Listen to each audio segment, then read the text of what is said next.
उसके बाद sexually transmitted disease हैं जो कि ग्रुप ऑफ कम्युनिकेबल डिजीज़ होती हैं जो कि सेक्शुअल कॉन्टैक्ट से प्रीडोमिनेंटली ट्रांसमिट होती हैं।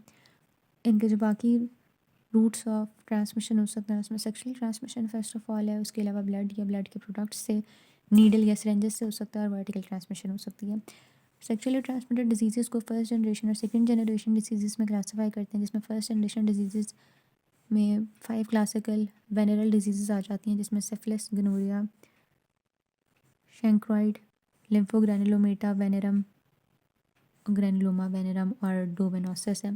जबकि जो सेकंड जनरेशन है जो उसके बाद डिस्कवर हुई थी, रिकॉग्नाइज हुई थी, वो सेकंड जनरेशन के अंदर आ जाती हैं। अब इसमें ज़्यादातर HIV का क्वेश्चन है। इसके अलावा ये पूछा जाता है कि सेक्शुअली ट्रांसमिटेड डिजीज़ में एक HIV है और कौन सी 2 अदर डिजीज़ हैं जो कि उसी तरह से ट्रांसमिट होती हैं। उसके अंदर हेपेटाइटिस और HPV इन्फेक्शन लिखा जा सकता है। HIV में के सिनेरियो में मल्टीपल इन्फेक्शन होती हैं और इम्यूनिटी डिक्रीज होती है पर्सन की। STDs के अंदर यूजुअली 20 से 24 में सबसे ज़्यादा होती हैं। इसके अंदर मॉर्बिडिटी रेट मेन में हाई होता है लेकिन ज़्यादा सिवियर फीमेल्स के अंदर होती हैं। ठीक है, सिंगल्स के अंदर ज़्यादा होती हैं, लो सोशो इकोनॉमिक स्टेटस के अंदर ज़्यादा होती हैं, और अगर पॉपुलेशन ग्रोथ रेट इसके साथ ज़्यादा होता है तो STDs ज़्यादा होती हैं।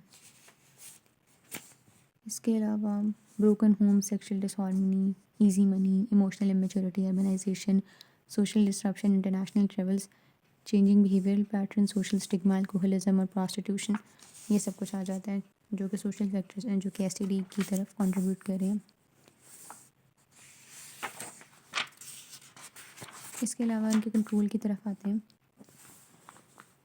STDs के कंट्रोल में 4 पॉइंट्स हैं जिसमें प्लानिंग करनी है, फिर इंटरवेंशन स्ट्रेटजीज़ हैं, उनको सपोर्ट करना है और मॉनिटरिंग एंड एवेल्यूशन करनी है।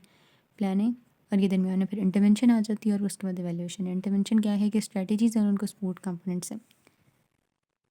इसमें सबसे पहले इनिशियल प्लानिंग में सबसे पहले प्रॉब्लम को डिफ़ाइन करना होता है, प्रॉब्लम की डेफिनेशन, उसके बाद प्रायोरिटीज़ इस्टेब्लिश करनी होती हैं, उसके ऑब्जेक्टिव स्मार्ट होने चाहिए आपके, और स्ट्रेटजीज़ डिफरेंट कंसिडर करनी होती हैं।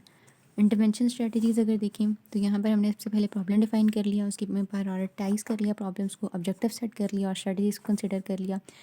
अगर इंटरवेंशनल स्ट्रेटजीज़ देखें तो इसमें स्क्रीनिंग है, कॉन्टैक्ट ट्रेसिंग है और क्लस्टर टेस्टिंग है।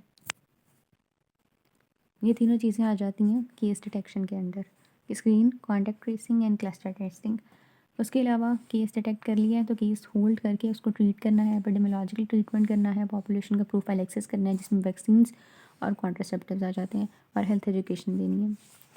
सपोर्ट कंपोनेंट्स के अंदर STDs की क्लिनिक होने चाहिए, लैब सर्विसेज होनी चाहिए, इंफॉर्मेशन सिस्टम्स डिफरेंट बिल्ट होने चाहिए, प्राइमरी हेल्थ केयर, लेजिस्लेशन और सोशल वेलफेयर के मेजरमेंट्स, और उसके बाद मॉनिटरिंग और एवेल्यूएशन। तो इसमें स्टार्ट में जस्ट प्लान में प्रॉब्लम डिफाइन करके उसके प्रॉब्लम्स को प्रायोरिटाइज़ कर लिया, ऑब्जेक्टिव सेट कर लिया और फिर डिफरेंट स्ट्रेटजीज़ देखी जिनसे प्रॉब्लम्स को सॉल्व किया जा सकता है। इंटरवेंशन स्ट्रेटजीज़ के अंदर केस को डिटेक्ट किस तरह से किया, स्क्रीनिंग से, कॉन्टैक्ट ट्रेसिंग से और क्लस्टर टेस्टिंग से। उसके बाद केस को वहीं पर मतलब मेक श्योर किया कि केस ट्रीटमेंट ले रहे हैं। ठीक है, सो केस होल्डिंग है बिकॉज दे डिसअपीयर और drop out before the treatment is complete, तो इसलिए केस को होल्ड करके उसको ट्रीट करना है, एपिडेमियोलॉजिकल ट्रीटमेंट करना है, प्रोफाइल एक्सेस दिया जा सकता है, हेल्थ एजुकेशन और सपोर्ट कंपोनेंट्स में clinic, PHC, information, labs, social and welfare and legislation और मॉनिटरिंग एंड एवेल्यूएशन।